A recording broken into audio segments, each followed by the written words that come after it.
What's up, people? Welcome to another episode of the Talk Louder podcast, where we geek out on all things rock and roll. Hit that subscribe button on our YouTube channel. Leave us your likes and comments. You can also leave likes and comments on our Facebook page and follow us on iTunes and Spotify. I'm Metal Dave Glessner, along with my co-host Jason McMaster, and we have a great episode today. We are talking to a professional road warrior. I would call him a road warrior. His name is Demetrius Bermudez, and he has worked as a professional tour manager, drum tech, etc., for the likes of Jeff Tate from Queensryche, the Dio Disciples, DOYLE from the Misfits, and Rhino Bucket, among others. We got a lot to talk about with him today, so let's get right into it.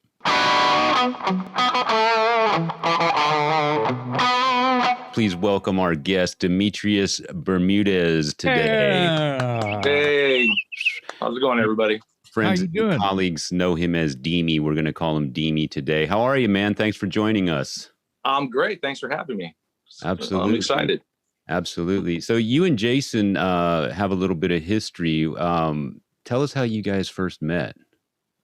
Well, I'm going to say it was probably 1990. I was over across the streets from Mate's Rehearsal in North Hollywood, California, with this little band called Rhino Bucket.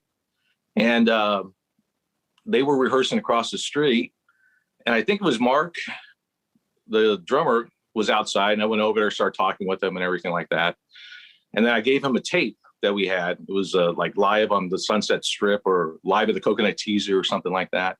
That's it. And then guys just came out and we just all ended up talking. And, you know, next thing we know, it's, you know, we're friends, we're hanging out, and we go up to, what was that? It was like some apartment complex that we were all staying at. The Oakwoods. Oakwoods, I think it was, or something like that. Yeah. And then, just kind of became friends from there on out and known each other since. Wow. I didn't realize it went back that far. That's cool. Are you still based in Hollywood? Yeah, I'm in Orange County right now, but basically this, you know, Southern California thing, back and forth from here in Arizona too. But yeah, mostly California at this point. And apparently on the road quite a bit from your job description. We know you've worked with Jeff Tate and Queensryche. You've worked with Dio Disciples. You've worked with DOYLE, the guitarist for the Misfits. Yeah, I want to talk about that because I'm a Misfits fan. Rhino Bucket, of course. So do you have any tours upcoming that are you doing the European Rhino Bucket thing? No, I don't. I haven't toured with them in a long time. But you know, they kind of do it on their own. They have the band and then like one guy who knows Europe and he's like the driver and the merch guy, the whole deal. So they already got that all set up.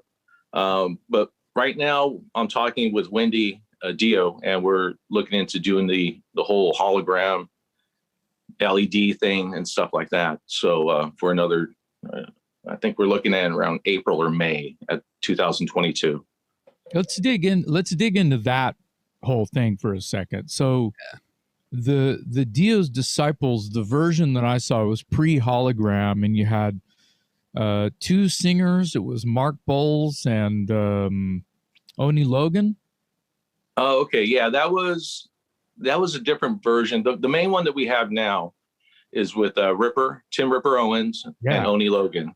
Okay. And then we have the hologram that does about 5 songs with the band playing live. And then they come out and do all the other songs and everything like that. And at the end, all 3 of them are up there singing, you know, I forgot what song it was. Stand Up and Shout, maybe. I can't remember off the top of my. Oh, no, We Rock. That's it. No, We Rock. Yeah. Making sense. Okay. So the old version and the new version, you kind of like explain the differences in personnel and maybe show theme or attraction. Tell us, without like throwing anybody under the bus or pissing anybody off, or tell us. Well, there's a couple of questions I can turn this into. First off, which version seems to have a better draw? Pre-hologram with whoever the personnel was, or hologram? It's pre-hologram was different, and that when Dio's Disciples first came along, it was like Rudy Sarzo and Tim, and it was still Craig and Simon and Scott, and so the lineup kind of changed a little bit. With the hologram, I mean, there's a lot of people that showed up there, especially for the Europe shows and stuff and the festivals and everything. There was a lot of people for that. And then we did a tour in the US without Rudy. It was Bjorn, Anglin playing bass, and then Ripper and Oni doing the vocals. And that was strictly Dio's Disciples. And we were playing, clubs, small theaters kind of thing. And it was good. It was packed out. The hologram, we just mostly did theaters because of the size of the production that we needed. We had to have rafters. We had to have, motorized everything. It was crazy. Yeah. So we had to have the house. We couldn't just do it at Emo's. We would have to go to a bigger place to do it. And at first, the crowds were a little iffy because it's a new thing. No one really even heard of it or thought about it. Then after a few shows, it started building up, and it was getting pretty packed. These theaters were packing out everywhere, and it was good. It was a good intro. And then what we have working on now is going to be even bigger than that. So a lot more stage presence, a lot more things going on with everything in the background. Right. And the hologram portion and the LED screen, the whole thing. So it's going to be pretty big coming up. Nice. Wendy doesn't go small on stuff.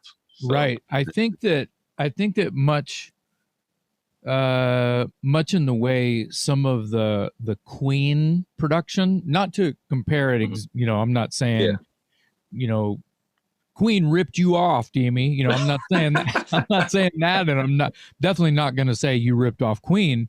But the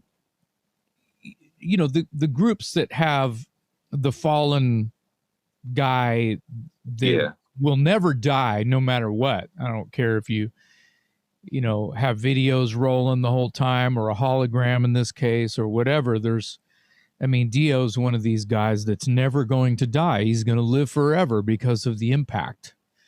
Yeah. And I want people to express themselves about how they really feel all the time. And because that way it's full disclosure and we know where we all stand, right? So to feel like things like this are a money grab, or that, it's like, well, fuck all that because Wendy Dio is running the fucking show. Yeah. It rhymes. Well, yeah. I can tell you for one thing, it was no money grab. No. I did the budget. Yeah. I knew exactly what was going on. I know what was coming in and out. I'm talking and about it wasn't done for the money. I'm talking about from like people on the outside talking shit, because I've heard it. I've heard people say, oh man, hologram or no hologram. It's like, because with the singers you have, the same asshole is going to call it a tribute band. Oni's up there, and even though it's pretty much Dio's band and you got a different singer and you got some maybe video rolling, it wouldn't even matter if it was Sock Puppet dressed as Dio. My point is, that's the next fucking Dio's band. Yeah, that's one thing that's fucking awesome. It's the fucking band. So someone's got to sing it. I feel like if when Craig's up there and who's the keyboard guy? Scott Warren. Okay, right. If he was in Dio for like 18 years. That's what I'm fucking talking about. So with the sort of like, I don't know, my point was only supposed to be that, Dio's going to live forever, and you guys are helping people who probably missed it have an emotional moment they can take with them forever if they missed it. Yeah.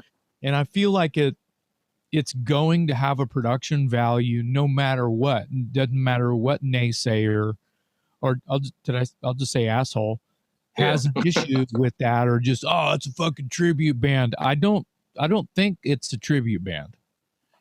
No, I mean, if it was 5, 6 different guys who had never been in the band or lived with Ronnie. I mean, Simon, lived there at the house and helped him out. He helped him out through the whole last, the cancer thing and everything.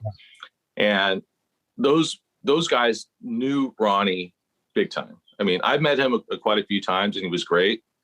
Always nicest guy in the world. I never got to tour with them or work with them. I started my stuff after. Yeah. But when I did know him and meet him, he's an incredible guy. But as far as like a tribute band, no way. Those guys wrote the shit. They recorded it. They were right there. Not all of it, of course. Yeah, but they were there. Yeah. They put in their time. Simon, I think, drummed for them for like 16, 17 years or something like that. Holy shit. Craig was in and out, and Scott forever too. So well, let's talk about those guys. And I think that it's a pinch myself moment that you're just like, working in the kitchen with these guys all the time, and it's no big deal. But let's talk about the personnel real quick. Okay, the fact that Simon and I already forgot his name, Scott Warren, were with him forever. And how long was Craig with Dio? Craig was with them kind of almost the same time, but back and forth a few times. I think then Doug came in, and did some stuff, and then Craig came back, and some other guy, Tracy G, I think. And you mean Doug Aldridge or Doug Aldridge? Yes. Yeah. Okay. Great. Rowan came and made a record and did a tour. Yeah. Rowan did it too. Yeah. I got a really funny story about Rowan, but we'll go back to that. Go ahead and tell it. Tell it. We want to hear it. Okay. This is Rowan, what the show is all about. He's still a friend of mine, so I don't think. Yeah, I love Rowan. I've gotten to hang out with Rowan. Is he still going to be your friend after you tell this story? I hope so. So it's a risk you're willing to take for our Talk Louder audience. So thank you. Shoot, Deme, what's the story? He's a great guy. But so I was living with Greg from Rhino Bucket, Greg Fiddleman.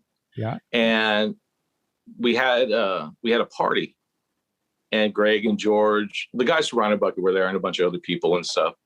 And this guy Larry brings this kid over named Rowan, and apparently he's going to try out for this band called Dio the next day or something like that. So he comes over and he parties a little bit too much, I think. And I remember getting up in the morning and like going to the kitchen, and I'm like, what the hell is that underneath the table? And there's Rowan curled up underneath the table sleeping. And it was like, dude, you got to get up. Don't you have to go somewhere? And then I think someone picked him up. Larry picked him up or something. I can't remember that far back, but I just remember him curled up underneath the kitchen table. Well, he got the tender age of 16. And he got the gig, right? He got the gig. Yeah. There you go. Yeah. Wow. So that was the first time I ever met Rowan. A hell of a hangover. Yeah. You helped him get. Yeah. Well, I didn't give him any beers. I know that because he was 16 years old. It's illegal, so I have no idea. Yeah. Well, there's the thing, that probably would have killed any one of us, but 16 years old, you're bulletproof. You get up from under the table, you go audition for Dio, get the gig, and you're off to make a record, right? Yeah, pretty much. Dio is so nice, he probably offered him a pint. Right, exactly. Congratulations, my friend. Yeah. Here you go. So, Deme, break it down real quick. I want to get because I'm sort of ignorant to the whole Dio hologram thing. So if I bought a ticket and I went to the show, what does it look like? How does it play out? When, what does the band? Is it the band first and then the hologram comes out at some point? Kind of run me through the show. Well, like the last show, basically we have an opening act. They come out and do their thing, and then we have the screens in the background and stuff. And then on stage left, there's Simon and Craig. Well, actually, if you're looking at the stage, we'll go on that way. It'd be easier. There's Simon and Craig over there. And to the left is Scott and Bjorn. And then in the middle, there's a couple of large screens and stuff there. And that's where everything's projected on from the bottom up and from the back and just different elements putting it together. And the first song opens up, and it's the hologram. It's Ronnie coming out, and he sings the first song. And then I think Tim comes out and does a couple of songs, Mob Rules and different other songs that he does. And then like the hologram will come out and do one more song kind of thing with the band. And then Oni comes out, and they kind of switch off. So basically there's about, like I said, 5 songs that the hologram does with the band. Okay. And then all the rest are Tim and Oni, and sometimes they're together singing too. So as a guy who's behind the scenes making all this work, given the technology that's required to make this hologram happen, have you had any disastrous experiences where Ronnie doesn't show up or something? It doesn't go as planned? Well, that's why we do 2 weeks of rehearsal, full production beforehand, nailing it down. And, if any glitches do come up or anything, there's, the LED guy, the light guy, and the sound guy, and they take care of stuff. I mean, our sound guy on the last tour was actually Kelly Gray, who he was a guitar player for Queensryche and with Jeff and everything. He's an incredible sound guy. And then there was Paul Dexter was the LED guy, and another guy named Dustin. And they did the LED, and they took care of all that. And we fixed all the glitches or whatever glitches come up. But live, I think we did have one glitch in Germany with the first tour, the first hologram thing that we did. And I think it kind of froze up a little bit, and it was like, oh shit. Like, what are we going to do?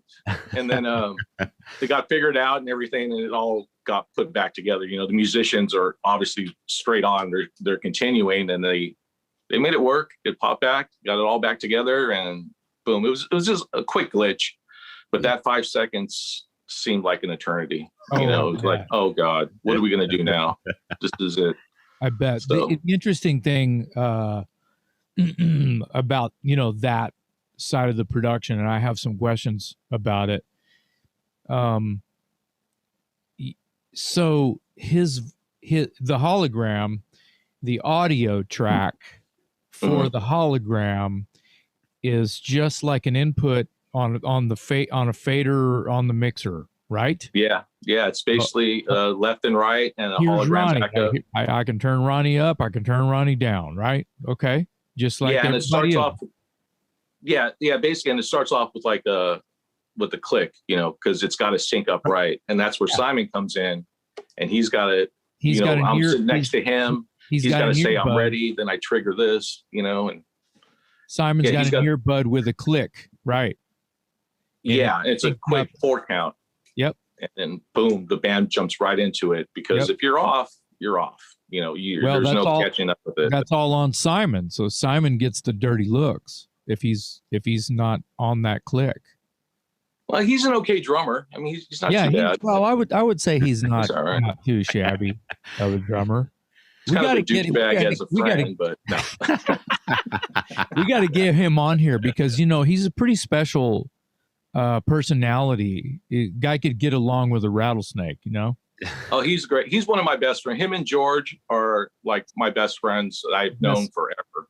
Some of the best people, just not even in the business, just people that I've had the pleasure of getting to know, much like yourself, Deme, just like super easy to work with and talk to. And who knew that, you'd be friends with like rock stars your whole life? Well, it's kind of weird, I had the AC/DC posters up in my room, when I was 14. I still do. Yeah. Well, I can tell. And next thing I know, I was like, oh shit. I remember one time I introduced my mom to Simon the first time, and she's like, don't you have a poster of him in your room? I'm like, Mom, stop. Don't say that. That is awesome. And Simon was like, you do really? And now he fucked with you? No, I bet he didn't even fuck with you. So real quick. Actually, I'm doing a video thing with Simon tomorrow. Oh, you are? Yeah. He's doing a video for this band that he's in. One of the bands he's in called Of Gods and Monsters. Oh, cool. And we're doing a video tomorrow a video shoot. So I got to go pick up drums. Give him my phone number. Let him know that you did this and that we say hello, and that I'd love to see if he wants to come on here and have a chat. Yeah, sure. I'll let him know. He will. He's good about stuff like that. Yeah, well, he's, like I said, he's the sweetest guy ever. I started a question a little while ago and we got sidetracked, and that's fine. You answered all my questions, but I wanted to talk about these guys in the band. Oh, okay. Yeah, that's fine. I saw Craig Goldie playing guitar for Jufria. Yeah. Oh, yeah. In Austin, Texas, at the Austin Opera House in 1983, 4, 8, maybe 84. Yeah, they went Must out. have been. They toured with Deep Purple when Deep Purple did the Perfect Strangers, sort of the comeback tour. Yeah, that's 83, 84. Yeah. So yeah, you're in the ballpark. Yeah. So I was an Angel. I am an Angel fan, and Greg Jafria played keys in Angel, and had a solo thing, which I think basically ended up, I want to say, kind of turned into House of Lords. Yeah. Maybe. Oh, yeah. I remember that. I don't know if it was any of the same personnel, but I know that like just a handful of 3, 4, 5 years later, Jafria was working with House of Lords, and it very well could have been that circle of people.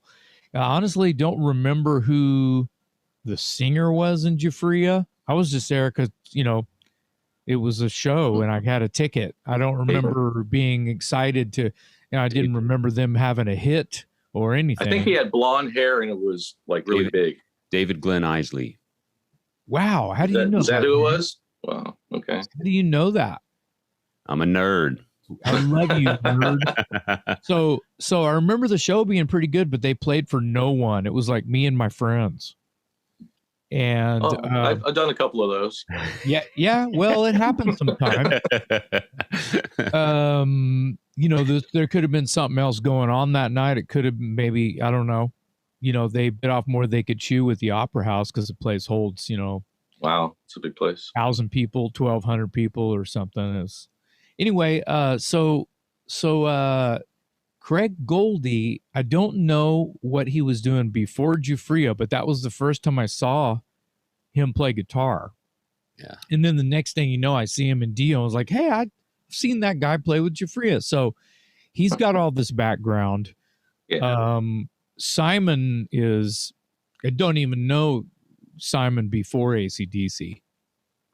Well, he was I forgot the Heads or Tails or A to Z. That was it. Oh, really?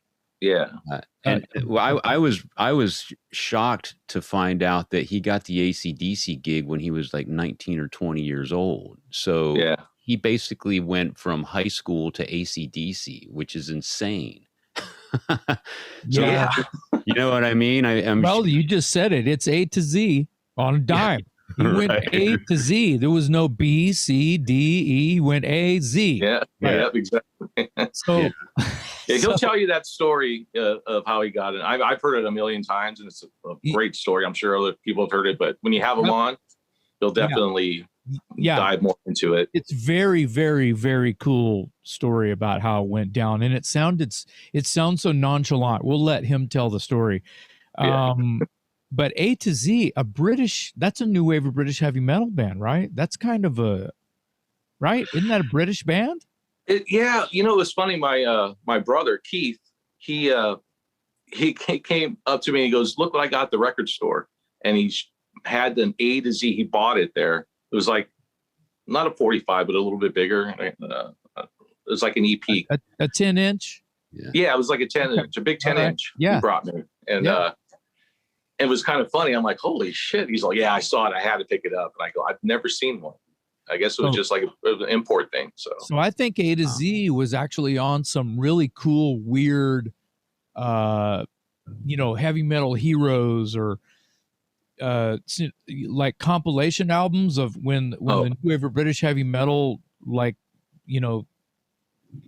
like the whole thing blew up in the early 80s over in Britain and London and all around. And I'm not talking about Def Leppard and I'm not talking about Raven and Venom. And I'm talking about all of the people that were like barely demo stage who might get to make a full length record on their big brother's sister's boyfriend's garage label called like Butthole Records or something, you know. And it did happen. It happened. I mean, there was a lot of those bands, but I remember having, I think that it was literally a record called Heavy Metal Heroes or something like that. And they did 2 versions, and there were all these bands, but bands I've heard of, Praying Mantis and, Iron Bitch or whatever. It's like 1,000 names. You just, but there were a lot of, and A to Z, I swear, was on one of those or many of those kind of like, compilations. Yes, let's cash in on the new wave of British heavy metal thing by getting them before they break. And there was a bunch of bands on there that ended up getting record deals. And hell, some of them came out early enough they had Iron Maiden songs on them. Oh shit, that's cool. So that's freaking cool. I never knew Simon was in A to Z. That adds a whole other thing to this episode and even future episodes when we talk about that kind of a thing, which I'm sure that we will, because we have already. So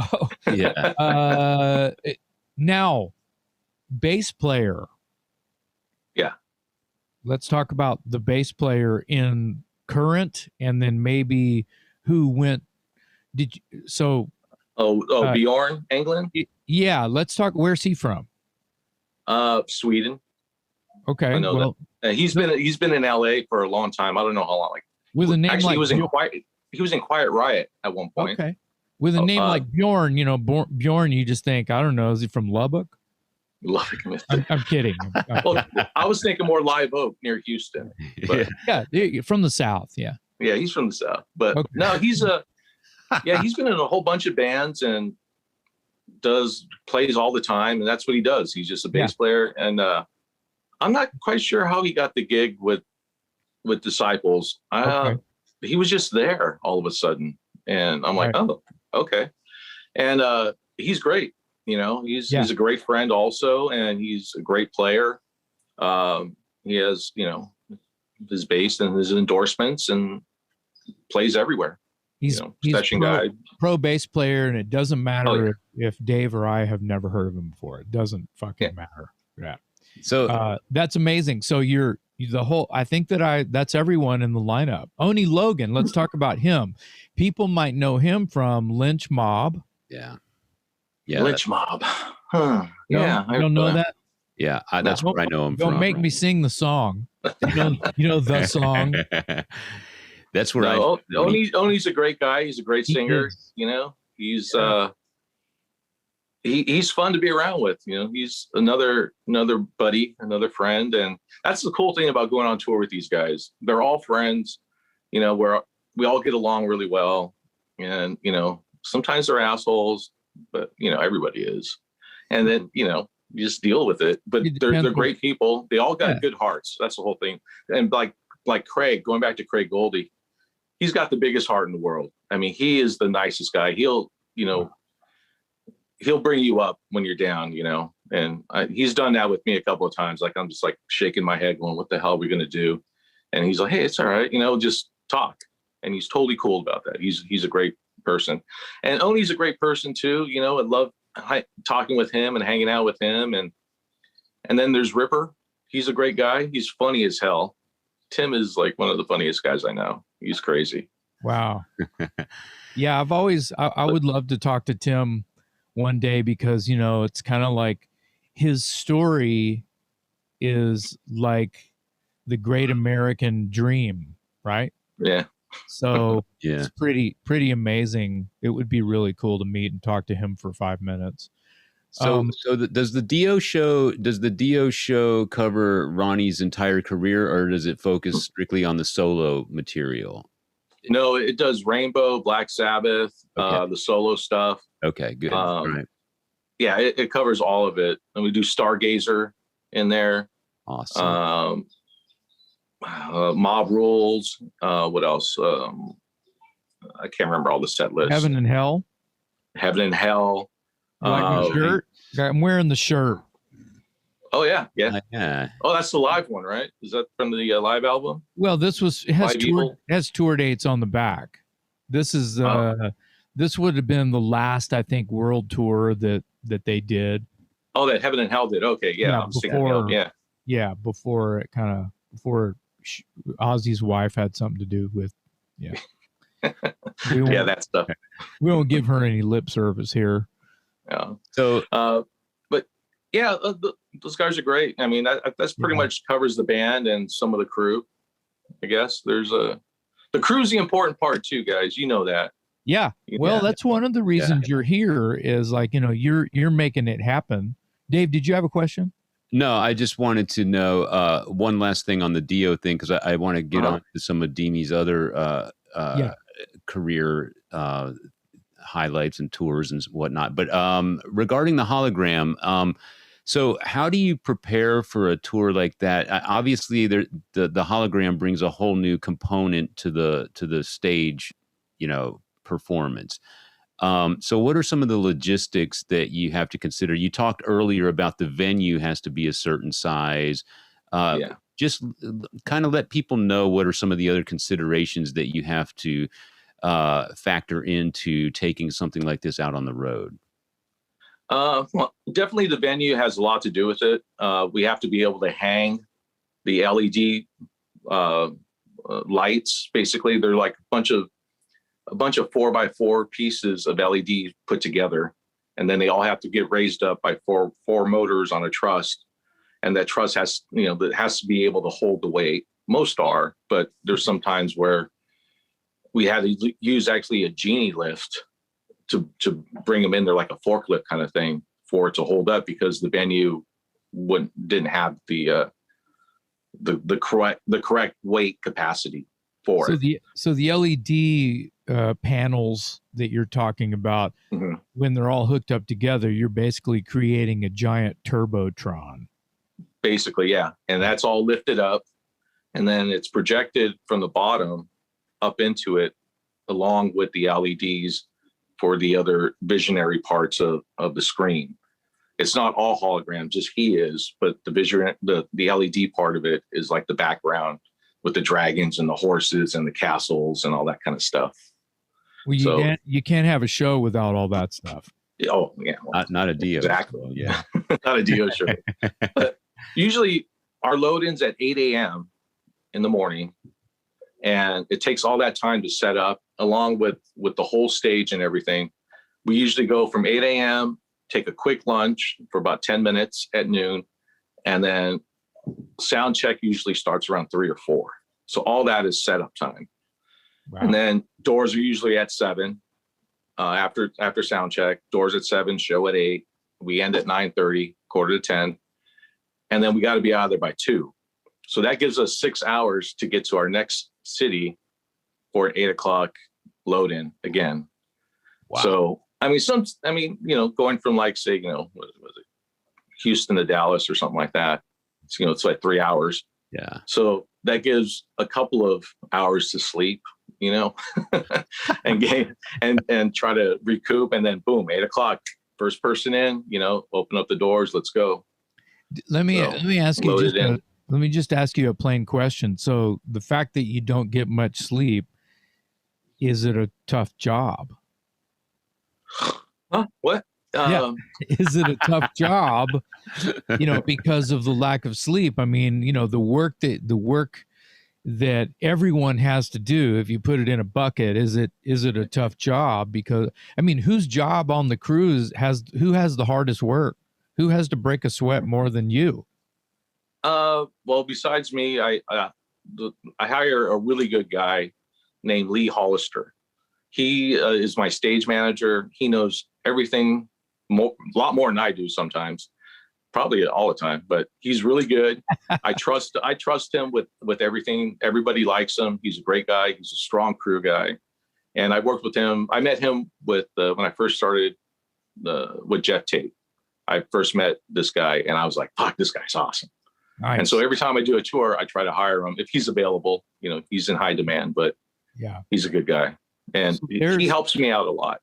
There's our segue, Dave. Jeff Tate. Let's talk about Mr. Tate. Yeah. So tell us, Deme. So you're tour managing Jeff Tate, is that correct? Yeah, I was. I worked with him for about 3.5, 4 years. When he first left the Queensryche, when that started. So what was that, about 8 years ago, 9 years ago, maybe? Mm-hmm. Yeah. It's been a while since I worked with him, but actually Simon. Go ahead. I was going to say Simon got the gig as a drummer, and I said, well, do you need a drum tech? And we kind of went back and forth, and he said, oh no, they already have somebody. This guy Lee that I mentioned earlier. And then I said, well, do they have a tour manager? And it was like, well, no, we don't. And I go, well, now you do. And so I kind of talked with Jeff and Susan, his manager wife, and, you know, met them and everything and got the gig and continued doing that for them. I mean, we toured a lot. It seemed like we were always on a bus, touring and stuff. And it was cool. It was like, you know, the guys in the band were great. Crew guys are good. Everybody was great. You know, I loved working with them. But a lot of family involved too, with his, like his daughters and stuff, worked with them.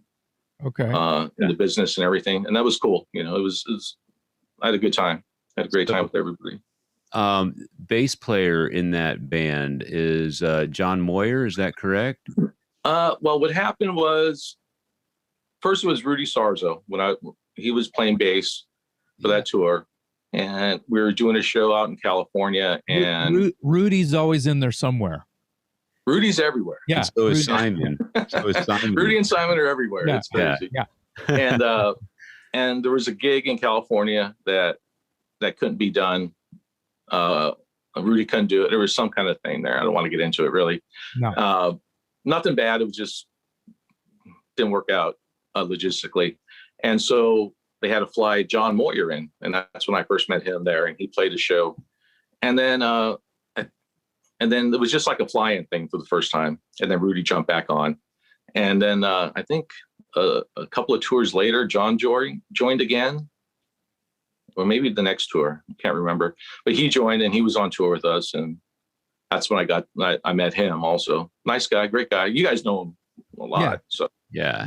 He's one of the locals from where me and Jason hang out, where we're from. So he's one of us, and really good guy, and he gets a little bit of lip service on here because he actually replaced me in a band that I quit.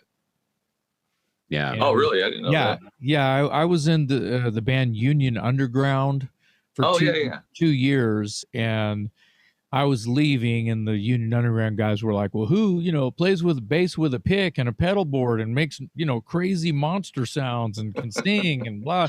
It's like, oh, that's John Moyer. He's in a band called Soak, and they're on Interscope. I think they're doing a gig at La Zona Rosa in Austin. You should go take him some music and say, we want you to check it out. Da, da, da, da. He took the gig, and so he replaced me. They got on a bunch of Ozfest and yada, yada, yada, and that's how they met the Mansons and the Disturbs, Isn't that Patrick guy somewhere involved in there too? Pat Kinnison, who which segues, I might as well get this out of the way for everyone watching this. Deme married me and my wife.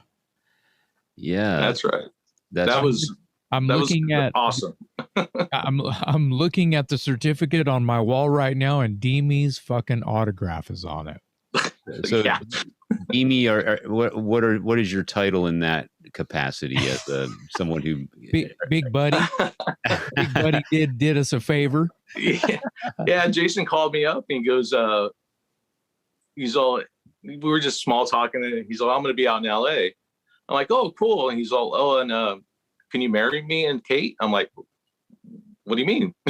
And I go, I don't know how to do that. And he's all, here, I'll show you how. The Pastor McMaster showed me how to do it. And then I did it. And then I had to make up like a speech and everything. And It was tough. No, man, it's basically you're giving a verbal hug to me and Kate. Yeah, that's that was the hard. I mean, I can introduce a band in front of 75,000 people at Balkan, but standing up in front of you guys and a couple other friends, I was nervous as hell. I was just like, I remember you just standing like a mannequin. You were you were kind of like frozen, stricken with fear. Like Medusa was in the room staring you down. Or something. And it was scary, but it was awesome. It was an honor to do that. I was like, holy cow. So sweet to do that for us. And it's not funny like funny haha, but it's interesting that I also had reached out to William Howell just to, we were seeing who's available because everyone we know was busy that week. And it's like you were available.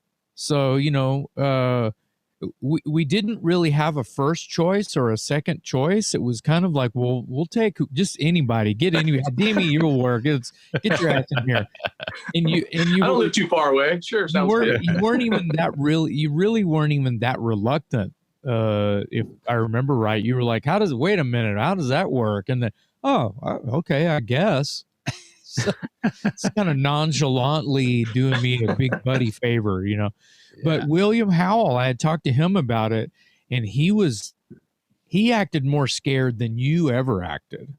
Oh, really? Like, yeah, he was making it sound like, oh God, I can't do that. So come on, DJ Will, he can do that. I feel like he could grab the mic and announce like the same thing, announce a band in front of 80,000 people, but he can't stand there next to me and Kate and go, because he knows Kate too. Like I wanted to get someone that knew that, that we were all kind of buddies with who were, on the Cali side. And I'm happy it was you, buddy. Well, I'm happy it was me too. Like I said, it was an honor and it was great. And yes, that was the first time you met Patrick Kinnison. Yeah. That was the first time I met him there. Yeah, and that was, I think, before he had the Lita Ford gig. Yeah, it was way before that. Yeah. And he came to my house too, because I think we had some video stuff. We were doing the video for your wedding video. Okay. And he came over to my house because I had some program, or he had some program, anyways, he came over a couple of times. Oh, weird. That's cool. Yeah. So, he's a great guy. Yeah. Oh yeah. Yeah, he's a cool guy. I like him. He's funny too. Yeah, he is. He was our first guest on Talk Louder. First ever. Yeah. Yeah. I'm just drinking a limoncello. These are really good, by the way. But nice. I need fancy California water. I have to ask you about working with DOYLE, because I'm a big Misfits fan. DOYLE, of course, the guitar player for the Misfits. How did you get that gig? Because I'm sensing a theme here. Simon seems to be involved. Simon Wright seems to be your connection to everything. And is there a Simon connection with DOYLE? How did you get the DOYLE gig? Well, actually, this is a kind of a Rhino Bucket connection. Okay. The drummer who got the gig for DOYLE played in Rhino Bucket at one point, did an album, did a couple of tours and stuff like that. Okay, all right. And I'd known him since... Say his name. Tiny Busso, Tony. Tiny. Yeah. Tiny, yeah. Right. Yep. I knew him from way, way back, like before Rhino Bucket got signed and stuff. Long time ago. 80s, mid 80s. And it was kind of funny. I got a message from my brother's friend. He sent me a message and said, "Hey, DOYLE's looking for a drum tech." And I'm like, "What? Okay." So I got a hold of them, and it ended up being Tiny. And Tiny's like, "Well, I didn't think of you because I figured you didn't want to do it. It's not that much money or whatever." And I go, "Fuck, I'll do it. I love being on the road. It's cool." And so I ended up being his drum tech. And we did, I think, 30 days. And then the tour manager came up to us and said, "You guys are fired," and dropped us off at Tony's house, and we left.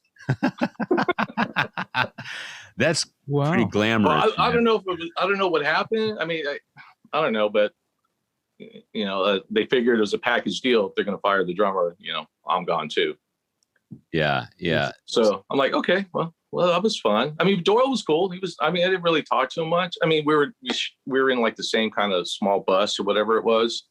Everybody was cool. You know, it was a different vibe than hanging out with, you guys, or, with, Rhino Bucket or Dangerous Toys or Junkyard or any of those guys, Yeah. It was just a different vibe. There was probably a little bit of distance, I guess. It wasn't as much camaraderie as some of the other bands you've worked with, type of thing. Yeah, I mean, I was like kind of thrown in there, and I don't know. I mean, it was I'm not saying anything bad about anybody. It was, it was cool. It was the same typical club tour. Been to all these venues before, knew all the people. Say, hey, Deme, what's up? Hey, which is cool. I like that kind of stuff when you walk into a place, they know how you are and they're familiar with you and how you work and stuff. And, they may think I'm an asshole sometimes, but, I try not to be. Yeah. Well, you've got a job to do. You're working. Yeah. That's what I was going to say. Right. Yeah.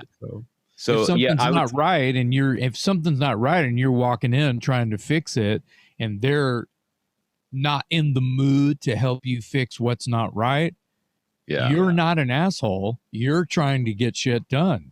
That's it. Yeah, that's basically it. And it's I mean, I've had to pull the card out where it's like, you know what? I think we're done loading in. We're gonna load out now. Yeah. Whoa. I'm like, I hate to go to that point, or even I remember one time someone didn't want to pay, that was always fun, dealing with that. Yeah. At the end of the night, where's the money? Oh, we don't have it.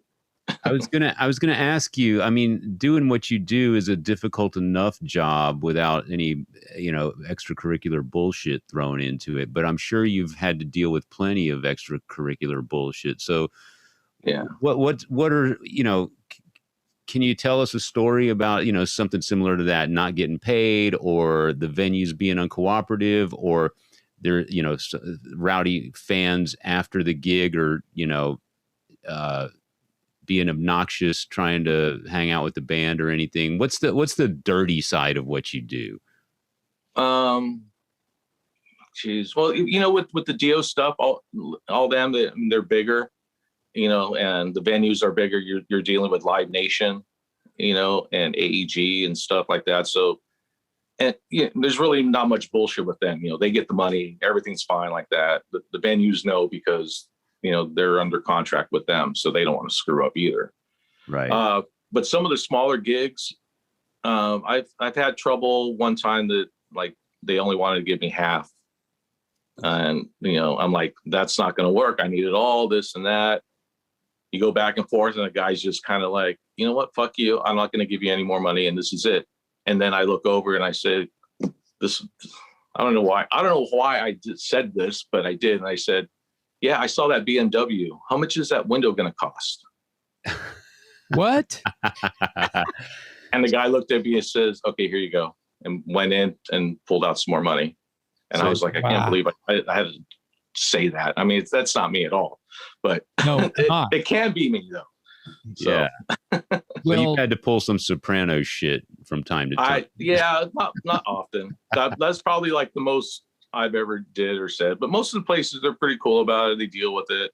I try not to like before, like Jason knew that I used to book bands too. I had a few bands that I book at venues, but it would always be at venues that I knew, or the people I knew, or I dealt with them. It was kind of hard to deal with other people that I didn't really know. Then I get to know them and everything, and it's cool. I'll deal with them, but I try to keep it to the people that I do know and the places that I go to and everything like that. So I don't have to pull that kind of shit, Yeah. So how many days a year are you on the road? Well, it's gotten less. Obviously, none last year. Yeah. And the year before was, I think, we did I don't know, it was probably 2 or 3 months with the Dio stuff the year before. It's been a lot less lately. But before, it was like with Jeff, we would go out for like 6 weeks, come back for like 4 or 5 weeks, go out again for 6 weeks. it was constant. It was always touring. We'll do the whole West Coast. We'll do like 30 shows on the West Coast area. Yeah. And then, the South, and then the East, and the Mid, and the whole thing like that. And some Canada shows, and Brazil, it was a lot of touring with him. And with Rhino Bucket too, this was back in the late 90s, early 2000s when they kind of came back a little bit. We did a lot of touring, a lot of weekend stuff. We fly out on Thursday, fly home Sunday night or Monday, almost every weekend. Mostly every other weekend, but I try to book as much as possible every weekend because, we need to get paid. Yeah. Right.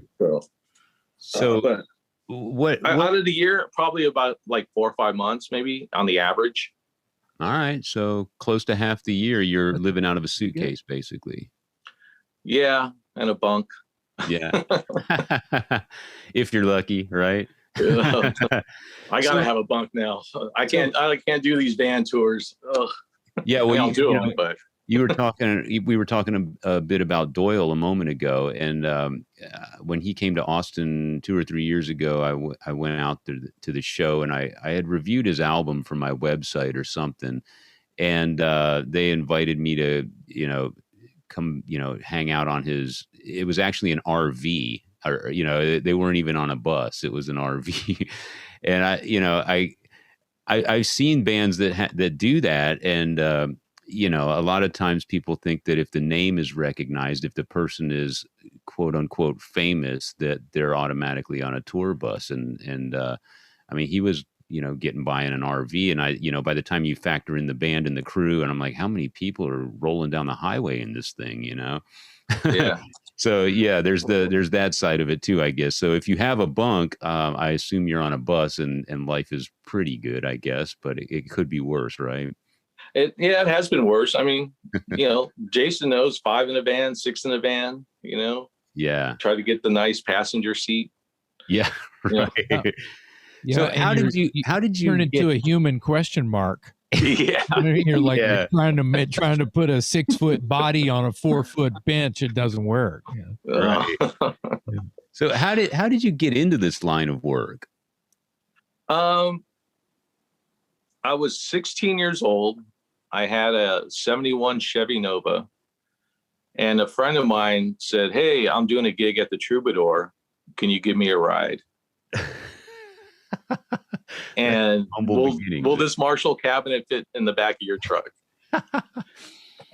in the back of your car, not truck. In your trunk. Chevy Nova, right? It's Chevy Nova, 71 Nova, and I said, "Okay, George, I'll do this for you one time." And then that was it. I'd been, I'd known him since I was about 14, and he was about 16, maybe. Yeah. George DeLebo. Yeah. And Rhino Bucket. Yeah. Yeah, the singer of that band. Yeah. And then that was it. I was pretty much like always there, even throughout the whole beginning of Rhino Bucket with everybody. I'd always been there. I'd always went on all the tours. I was in the recording studio with them and everything. And then after touring with Rhino Bucket, they kind of broke up in like 94, 95 it was. Greg started working at Sound City Recordings in Van Nuys. And a few months later, he goes, "Hey, they're looking for somebody if you're interested." And I go, "Well, I did go to recording school. I might as well use it." And so he got me a gig at Sound City, which at the time is kind of didn't really think how iconic of a place that was. Yeah. And everything. And I was there for about a year and a half, worked on a lot of stuff and started moving up. Greg started moving up, and he started working with, big name people and everything now. Now he's like really big named. Yeah. Wow. He's on retainer and shit. Wow. Sound City, by the way, is the studio that Dave Grohl did that documentary about, correct? Yeah. Yeah. Yeah. I was fascinated by that whole documentary because I know Jason recorded there with Dangerous Toys, but I had no idea how many landmark albums were. It's deep. I mean, oh yeah. Great. So you were an employee, huh? Yeah, I was a runner there. That's how you start off, as a runner, making $5 an hour. Yeah. Just doing everything, learning everything. You know, I went to the school and all that, but it didn't teach me the real part of working in the studio. No, And, you know, fixing different. headphones every day, you know, shit like that. Yeah. And soldering stuff, you know, and just learning from everybody and word microphone placements and stuff like that. And then I got married, and at that point, my about a year later, she got pregnant, and it was kind of a decision. It's like, okay, do I get the 9 to 5 with health insurance and everything, or do I continue doing this and scraping by barely and all that? I'm working, you know, 12, 15 hours a day, 6, 7 days a week. And I chose the other, you know, and I got 2 beautiful kids out of it. Awesome. And it was awesome, you know, and they're adults now. They're 25 and 21. Jesus. Wow. Yeah. And well, that shit happens. yeah. So I left Sound City, you know, and it was fine. I went to go work for the phone company, you know, so I started climbing telephone poles for 14 years in between that grunge thing going on. Right. That happened. Yeah. So Wow, that interesting. I didn't know that about you. That's really cool. I was just enthralled watching that documentary. I think it was pretty well done. I have no other point of reference other than what Dave Grohl told us to know about that place. I have some really cool photos that we, you know, between me and I think Mike Watson had taken. This would have been in '88 of some of the rooms where they're hanging out with Max Norman. I think there's a photo or two of a couple of the guys in Wolf's Bane who were there with that was Rick Rubin, right? Yeah, Wolf's that's right. Band was on Deaf American. Yeah, Rick Rubin, right? Yeah. And I remember I have some stories about it. Me and Rick Rubin leaning the vending machine down while I stuck my arm up the butt of the vending machine, trying to, you know, stories like that. Blaze Bailey. Who I think that's why they got rid of the vending machine. Yeah, because they didn't need the vending machine. It was broken all the time from people, you know, playing ripping it off proctology medicine with it. You know? So anyway, yeah, the Sound City thing. I think I'd forgotten that you worked there, Deme. That's amazing. Any did you record any? Did you work with anybody that we would know? Yeah, I mean, there's a lot of people I worked with. My best thing though that I ever did there was I was able to record my dad on that SSL board on 2-inch, and because my dad was a musician, and one weekend it was open, and the manager said, "Hey, do you want to practice or do anything? It's open." I said, "Yeah." So I called my dad, and he had a bunch of songs, and we recorded and everything. That was for 2 days we did that. Wow. And it was probably the best experience of my life there, besides, you know, whatever rock stars were there and stuff. But to record my dad and his music that he wrote. Amazing. That was cool, man. That was special. I mean, it was cool when what's his name from the Doobie Brothers came in the middle of the night to do a guitar trick, you know, for somebody, and then got out. That was kind of neat too. But wow, I think it was Skunk Baxter. Yeah, he came in one time like at midnight, brought his guitar and his stool, and then left at 2 a.m. And then it was like, okay, wow. I guess that band couldn't cut the guitar lick. That's crazy because he works for the government. Oh, he does? Yeah. Oh, I thought Skunk was the bass player. No, he's no. He had the big mustache. Yeah. Okay. Yeah, that dude works for like the arms department or something for the U.S. government. Oh shit. Yeah, it's kind of crazy. Well, he's moonlighting doing guitar gigs at Sound City. Yeah. Well, you know, everybody knows him as he just has a secret life. That's all. He's kind of one of these guys, you know. I'm just your, you know, crazy biker mustache, long haired doobie brother, but I work for the U.S. government too, so don't piss me off. Anyway, this has been really, really awesome. Yeah. And yeah. I think that, you know, the world needed to kind of meet a real person who is a close friend of mine, who like hangs out with rock stars like it's changing your socks. Yeah. Well, they hang out with me. So. Oh, I Yeah. see. No, I'm just see. kidding. I'm just kidding. No. No, I want to add to that too, real quick. I think it's great that you joined us today because as a fan, you know, I'm not a musician. I'm a fan. I'm the guy that's in the crowd, and I want people to understand and know what it takes to put on that production. A lot of people look at the stage and they look at the musicians and they go, okay, that's it, you know, and there's so much more going on behind the scenes, and you've made a career out of it and worked with some of the biggest names in the industry. And I think it's cool to get that perspective because we talk to a lot of musicians on this show and we get the musicians' point of view. But I really do appreciate and enjoy kind of hearing, for lack of a better term, the grunt work that goes on behind the scenes to give us, the fans, the show that we see and appreciate and love and enjoy. And you guys keep it running, you keep it on the road, and you keep it moving, and you keep it popping. And I mean, the band wouldn't be able to do it without you. So I appreciate you joining us and giving us that sort of insight. Yeah.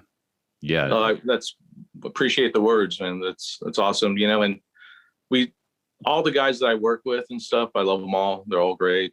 And, but it you know, Motorhead said it, you know, with the crew, you know, we're the ones, like I said, 8:00 in the morning, we're the first ones in there, you know, and 2:00 in the morning unloading and sacking out for a few hours if you can. You know, you still have the adrenaline going through you. Yeah. Every night. Yeah. And but it's good. I hope we can start touring again more this year, and this coming year and everything. And I'm hopefully I can work with other bands too. I don't want to just keep myself just to Dio and everything. I mean, I'll work. They're my number one, of course, you know, with Wendy and everything. But you know, when they're not doing something, you know, I want to get out there and do some more stuff again. There's always countries you don't see, you know. Yeah, exactly. Stuff like that. So I have to go to Alaska.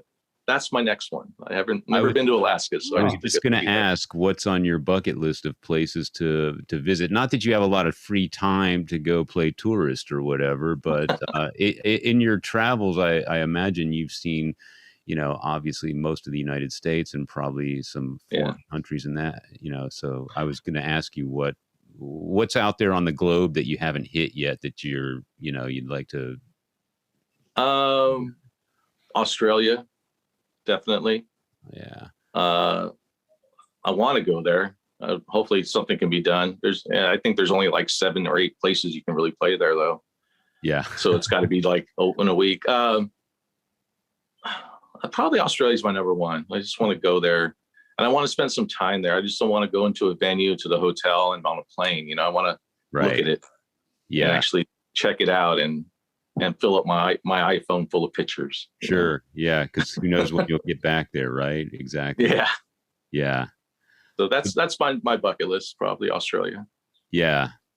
Well, Deme, thank you so much for being with us today. This was awesome. Like I said, you bring a unique perspective to the show. We haven't really talked to anyone that does sort of the behind the scenes work that you do. And speaking for all the fans out there, it's much appreciated that you keep the bands on the road and you keep them sounding good on stage. So, well, thanks for having me on. It was great talking to you and meeting you.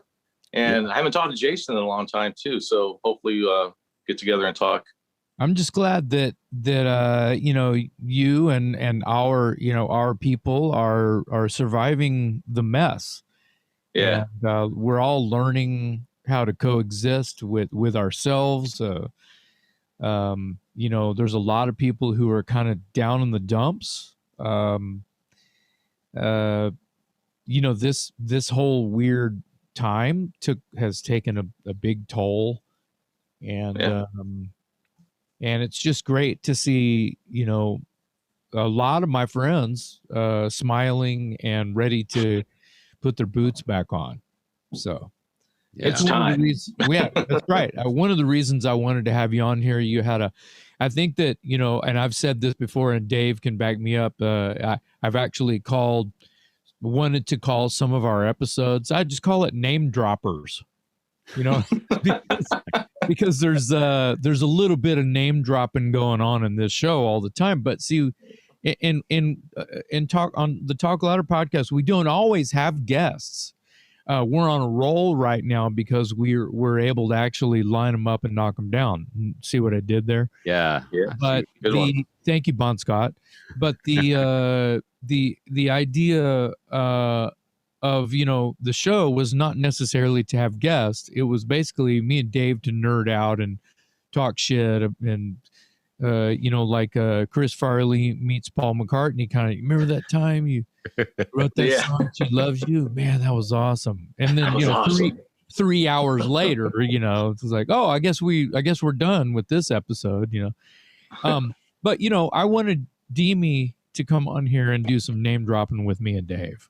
So, well, thank you. Yeah. I only have a couple of names, but they're good ones. They are good ones, and they're worthy. They are worthy of a Talk Louder podcast. So thank you again from the bottom of my heart.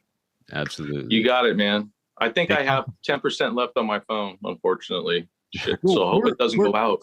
No, we're gold. Thank you, everybody. Dave, take us out. Thank you, Dave. Thank you again, all right, guys. We appreciate it. Thank you, everyone, for listening. Our special guest, Demetrius Bermudez, today. I'm Metal Dave Glessner, signing off along with my co-host, Jason McMaster. Thank you for listening to another episode of the Talk Louder podcast.